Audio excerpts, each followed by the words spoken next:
Hello. नमस्कार दोस्तों। हम गवर्नर जनरल, गवर्नर और वाइसराय की जो सीरीज चल रही है उसके अंदर आज पढ़ेंगे वॉरेन हेस्टिंग्स के बारे में। तो आइए समझते हैं हम वॉरेन हेस्टिंग्स को। जो वॉरेन हेस्टिंग्स था वो दूसरा सबसे प्रभावशाली गवर्नर रहा था। इससे पहले एक दो गवर्नर और आए थे लेकिन उनका कार्यकाल इतना महत्वपूर्ण नहीं है। वॉरेन हेस्टिंग्स का जो कार्यकाल है वो सबसे इम्पोर्टेंट है। इसका जो कार्यकाल था वो रहा 1774 से लेकर 1785 ईस्वी तक। कब तक? 1774 से लेकर 1785 ईस्वी तक इसका कार्यकाल रहा। इसके समय काल में 1773 ईस्वी में रेगुलेटिंग एक्ट भी पारित हुआ। तो जो रेगुलेटिंग एक्ट था वो इसी के शासनकाल में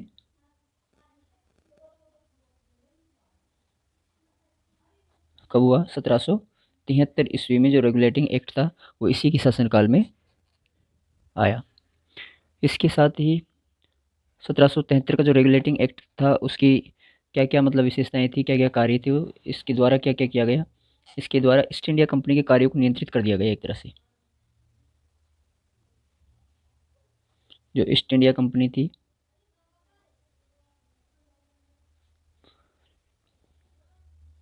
उसके कार्यों को नियंत्रित कर दिया गया। और संसदीय प्रणाली इसी के द्वारा स्थापित हुई थी। तो सबसे पहले पूछ ले कि संसदीय प्रणाली सबसे पहले किस अधिनियम के द्वारा स्थापित की गई? तो वो था रेगुलेटिंग एक्ट 1773।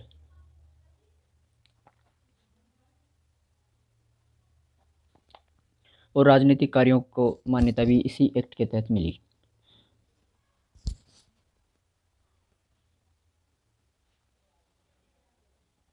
ओके। तो राजनीतिक कार्यों को मान्यता इसी के तहत मिली। संसदीय प्रणाली, जो संसदीय प्रणाली स्थापित की गई वो भी इसी एक्ट के तहत की गई। और ईस्ट इंडिया कंपनी के कार्यों को भी इसी के द्वारा नियंत्रित किया गया। इसके द्वारा 1773 का रेगुलेटिंग एक्ट के द्वारा। और ये जो एक्ट था वो वॉरेन हेस्टिंग्स के काल में ही आया था। और 1781 में इसी के शासनकाल में, मतलब वॉरेन हेस्टिंग्स जब अपना शासन चला रहा था उसी समय 1781 ईस्वी में वो क्या हुआ, कलकत्ता में मुस्लिम शिक्षा के लिए एक मदरसा की स्थापना की गई।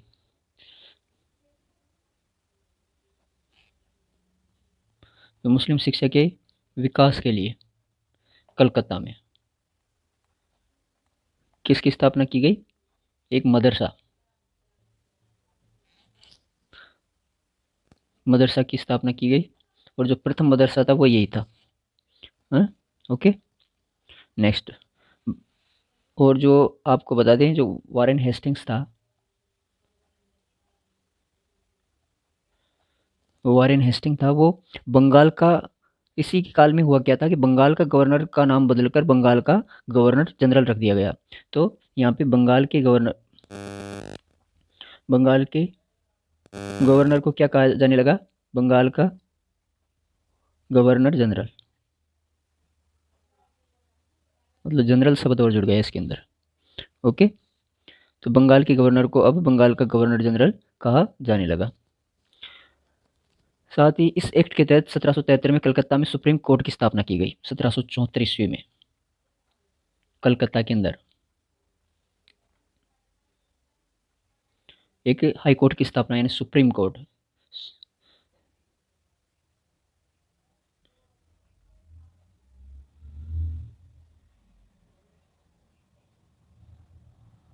ओके। तो 1774 में इसी एक्ट के तहत एक्ट के जो आप ये कह सकते हैं 1773 का रेगुलेटिंग एक्ट या वारेन हेस्टिंग्स के काल में ही 1774 में कलकत्ता में एक सुप्रीम कोर्ट की स्थापना की गई।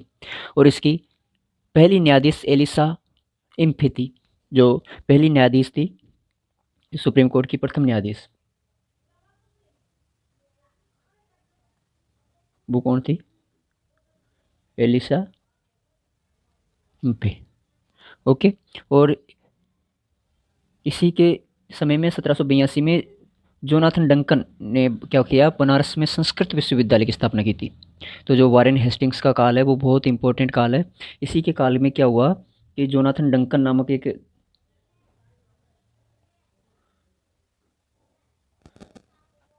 एक और शासक था, मतलब एक दार्शनिक था जो, जिसने बनारस में, बनारस के अंदर क्या किया? संस्कृत विश्वविद्यालय की स्थापना की।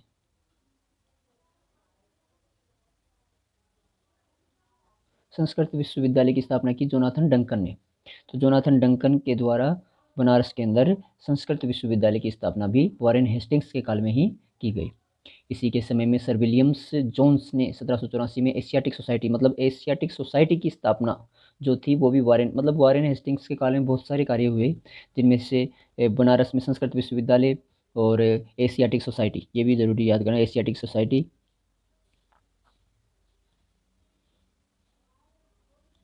इसकी स्थापना भी वॉरेन हेस्टिंग्स के काल में हुई। और इसकी किसने की? विलियम जोन्स ने। और ये कब की? 1784 में। तो 1784 ईस्वी में एशियाटिक सोसाइटी की स्थापना हो गई। और 1774 में कलकत्ता में सुप्रीम कोर्ट की स्थापना हो गई। और जोनाथन डंकन के द्वारा 1782 ईस्वी में जो ये बनारस संस्कृत विश्वविद्यालय बना वो 1782 ईस्वी में बनाया गया था। ओके। और इसी के साथ विलियम जोन्स के द्वारा एशियाटिक सोसाइटी और बंगाल की स्थापना की गई। साथ में भारत का पहला समाचार पत्र द बंगाल गजट भी इसी के शासनकाल में ही। तो द बंगाल गजट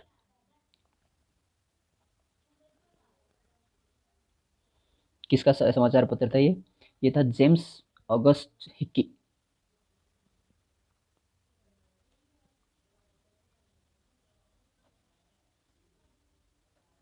ओके दोस्तों, तो जेम्स ऑगस्ट हिक्की के द्वारा प्रथम समाचार पत्र, जो कि भारत का पहला समाचार पत्र था, द बंगाल गजट, इसी के शासनकाल में प्रकाशित हुआ, वॉरेन हेस्टिंग्स के शासनकाल में।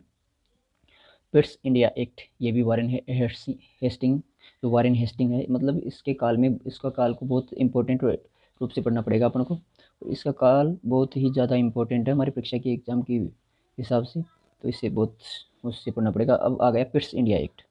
जो पिट्स इंडिया एक्ट था,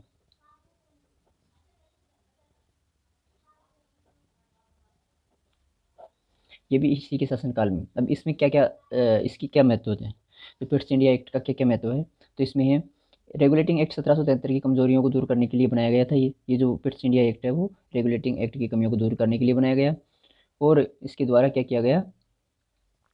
अंग्रेजों की हितों की रक्षा के लिए बनाया गया था। मुख्य रूप से ये जो है अंग्रेजों के, जो अंग्रेज अफसर थे उनके हितों की रक्षा के लिए बनाया गया, क्योंकि रेगुलेटिंग एक्ट में कई कमियां रह गई थी जिसमें पूर्ण रूप से अंग्रेजों को अपना अधिकार नहीं मिल पा रहा था। साथ में 1784 में इसको, ये जो एक्ट है 1784 में पारित हुआ ब्रिटिश संसद के द्वारा। ओके, तो ये रेगुलेटिंग एक्ट की कमियों को दूर करने के लिए बनाया गया था।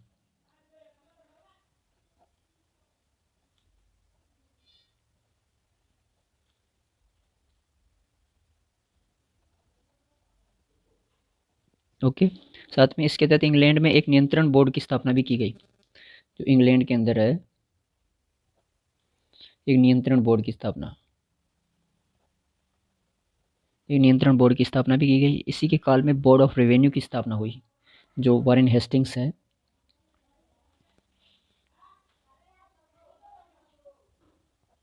इसी के शासनकाल में एक बोर्ड ऑफ रेवेन्यू की स्थापना हुई।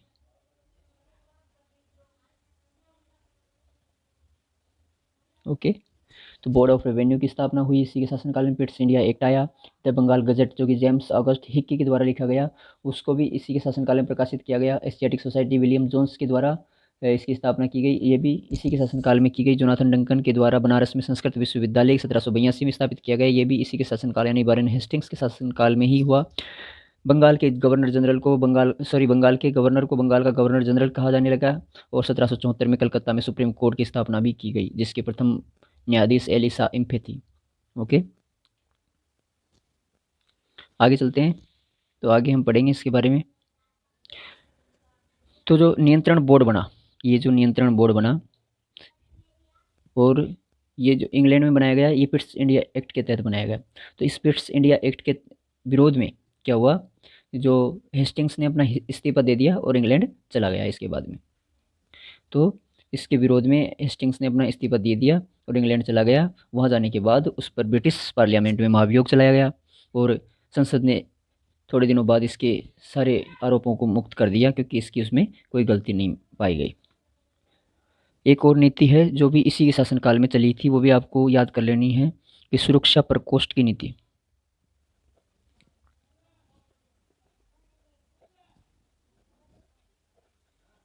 ये जो नीति है वो वारेन हेस्टिंग्स के इसी के शासनकाल में, ये भी इसी के शासनकाल में चलाई गई थी। तो हमारी एग्जाम के पॉइंट ऑफ व्यू से जो वारेन हेस्टिंग्स है वो बहुत इंपॉर्टेंट है। तो एक बार आप इसकी ब्रीफली पढ़ सकते हैं। एक बार आपको वापस से रिवाइज कर देता हूँ मैं। वारेन हेस्टिंग्स जो कि 1774 से 1785 तक रहा, और इसने रेगुलेटिंग एक्ट भी इसी के शासनकाल में 1773 ईस्वी में आ गया था।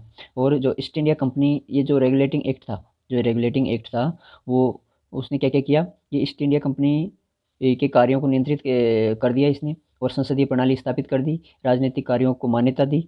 और 1781 में मुस्लिम शिक्षा के विकास के लिए कलकत्ता में एक प्रथम मदरसा की स्थापना की गई।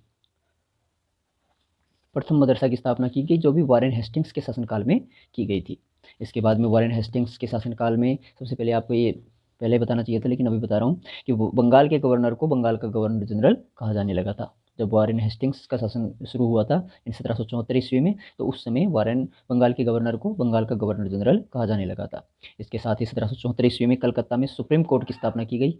ये प्रथम सुप्रीम कोर्ट जो कलकत्ता में स्थापित किया गया, भारत का प्रथम सुप्रीम कोर्ट 1774 ईस्वी में किया गया। प्रथम न्यायाधीश एलिसा इम्फे इसके।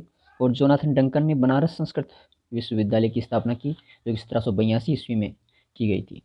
ओके, 1782 में जोनाथन डंकन के द्वारा बनारस संस्कृत विश्वविद्यालय की स्थापना की गई। एशियाटिक सोसाइटी की स्थापना विलियम जोन्स के द्वारा की गई, जो 1784 ईस्वी में की गई।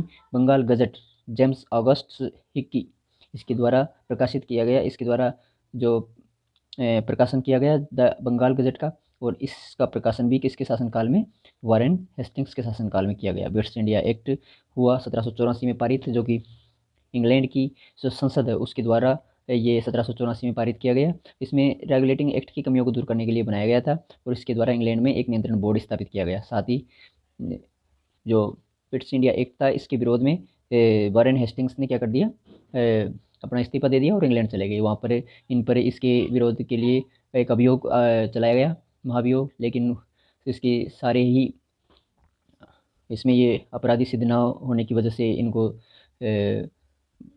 सभी आरोपों से मुक्त कर दिया गया और इन्हें छोड़ दिया गया। और इसी के शासनकाल में एक बोर्ड ऑफ रेवेन्यू की स्थापना हुई, ये भी आपको याद करना है। साथ में आपको ये याद करना है, सुरक्षा प्रकोष्ठ की नीति भी वारेन हेस्टिंग्स के शासनकाल में ही प्रारंभ की गई थी।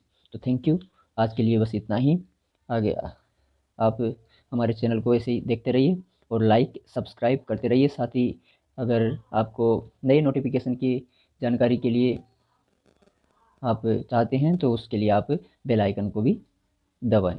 Thank you very much. नमस्ते।